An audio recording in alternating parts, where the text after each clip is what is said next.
A zero waste store is a store where you can actually buy products that don't come with trash. So, for example, when you go to the grocery and you buy something in packaging, 9 times out of 10 that packaging is going in the garbage and will be on the planet for an extended period of time. I'm Justin Marino. I'm the co-owner of Mason & Greens. My wife and I started the company we started work in 2019, developing the business and whatnot, and we opened our first store in 2020. We're a zero waste store. We also sell produce and all sorts of other stuff that's good for people on the planet. We're trying to reduce waste in the waste stream by selling products in packaging that is either compostable, recyclable 100%, and we know it's getting recycled, or just no packaging at all. We encourage people to bring their own containers and fill them up, and so we do a lot of bulk and that type of stuff.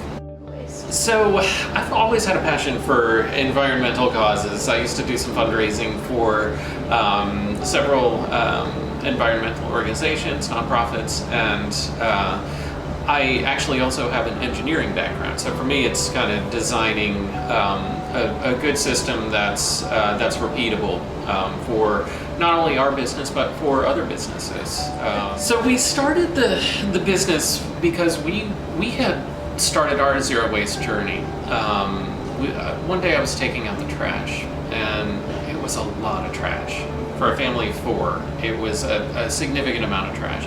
And I started thinking about the sort of burden that places on the people who pick it up, you know, on the places where it goes, on its travel to those places, and just found myself questioning why.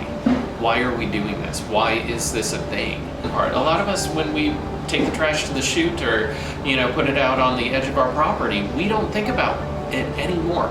Out of sight, out of mind. No one thinks about what the sort of impacts of that are. My wife and I, Anna, we decided we needed to make a change. So we went zero waste.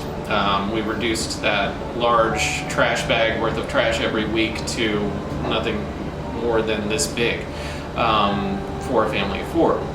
One of the problems that we encountered was we didn't have a place to go to shop where we could buy stuff without packaging. There were some bulk options at some of the grocery stores, but nothing really significant, and in no way like encompassed everything that we were doing in life, and what we needed as a family.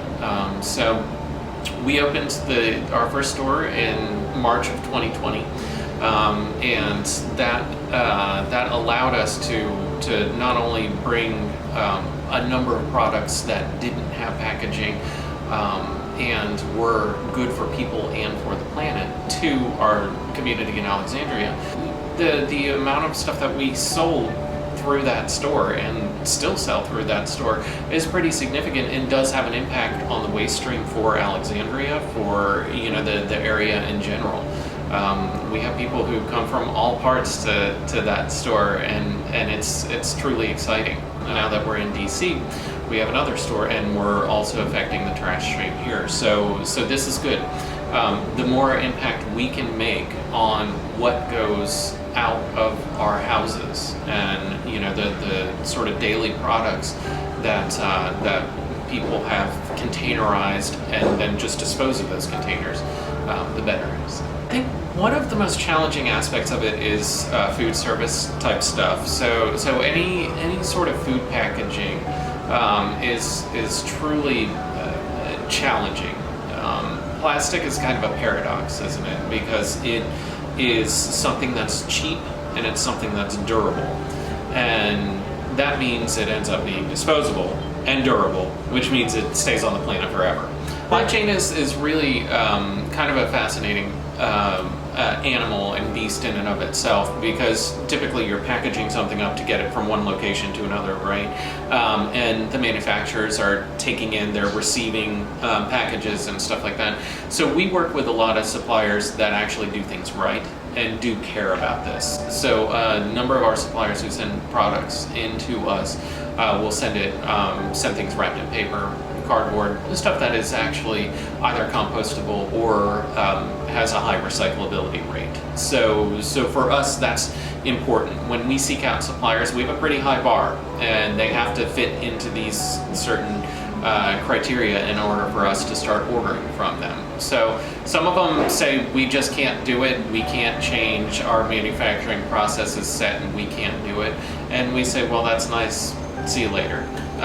For us, it's important that we affect it all the way through, from the, where a product originates all the way to where it ends with the consumer. So we do a lot of the work on the back end to make sure, because if we like a product, we want to make sure that they're doing it in the best possible way that is good for us and for the planet. Options are out there, sometimes they just don't know about them, or sometimes they haven't experienced them or haven't tested them. And I feel if more businesses took that kind of approach, then we would start seeing a lot of change in the entire manufacturing process. There are other ways to do that too, and I know, like the EPR stuff is super important to get into holding people responsible for the packaging that they're making. I think one of the best ways is to actually look at your trash. As I was talking earlier, we had that big bag of trash. I looked in that bag of trash and tried to figure out what it all was. What was all this junk that was going out of my house? And when I started pulling it apart and figuring out what the different pieces were that made it up, I realized a lot of that stuff I didn't need. A lot of it was not necessary. And so we started paring down items slowly. Paper towels were the first to go, because again, there's no reason not to use rag. Before the days of paper towels, people used rags. Rags work. They still do.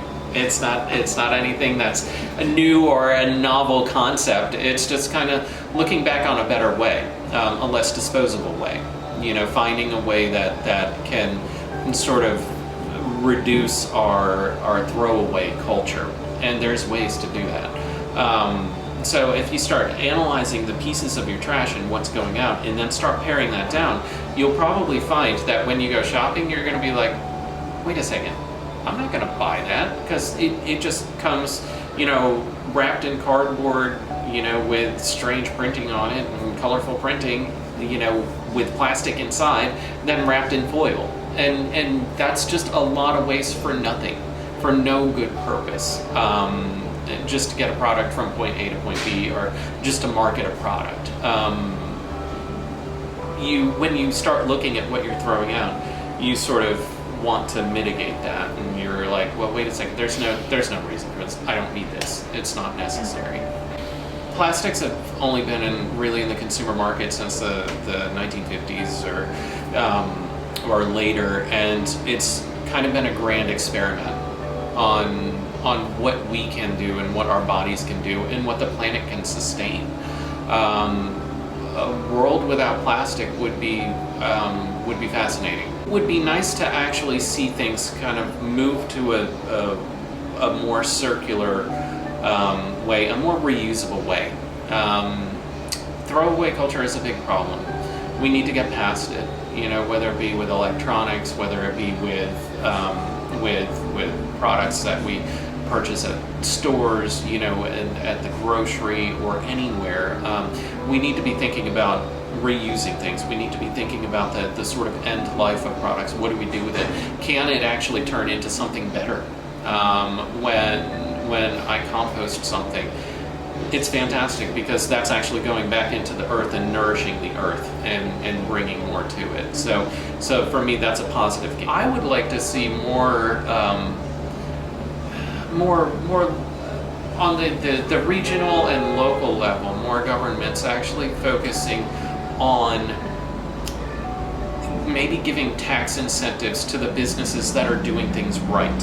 So the businesses that are like, that are kind of like ours, that actually do pay attention to everything that we bring in, and we're not contributing to the Potomac River being muddled up with a bunch of plastics and stuff like that. We actually prevent that from happening. So when people shop here, they're actually buying things that are not going to end up out in the hurting the planet, and that has a pretty profound effect. If we sort of incentivize businesses to do that, restaurants, small businesses, however it may be, to do things right, and then made sure that there's an enforcement of the or at least inspection of the procedures to make sure that they are continuing to do things properly, then we can actually make a difference. And I think a lot of small businesses would realize that you can find efficiencies when you're not generating as much waste. For example, food waste is a big problem in the restaurant industry. There are many restaurants around the world that are focusing on using all parts of like a plant or what have you. I remember reading a book by a pretty renowned chef, and he was talking about using the greens from carrots to actually make pestos and all sorts of other stuff.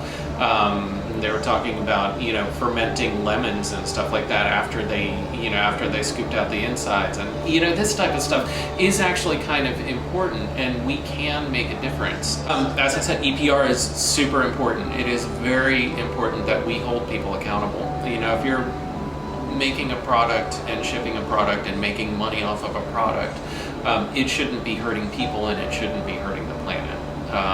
We need to hold them accountable. Well, zero waste is probably one of the most critical things that we need to be focusing on. There is so much trash that goes to landfills, that ends up polluting our waterways, that is just everywhere and pervasive. The health impacts on this are pretty profound. The environmental impact is, of course, the most telling. When you're finding microplastics in all places on the planet, including inside of our bodies, that's a problem. We need to solve this, and the best way to solve it is to reduce the dependence upon those products. Every decision we make does affect everything else on this planet, whether it be big or small. And when we start looking at what we do and changing it and framing it in a more positive way, I think it's important. We can do better. Everyone can do better. Find the places where people are doing better. There are a lot of them out there. There are zero waste stores all over the planet. There are individuals working towards progress and goals that are trying to help all of us. Don't discount that. Maybe get out and start helping. Start being part of the solution instead of part of the problem.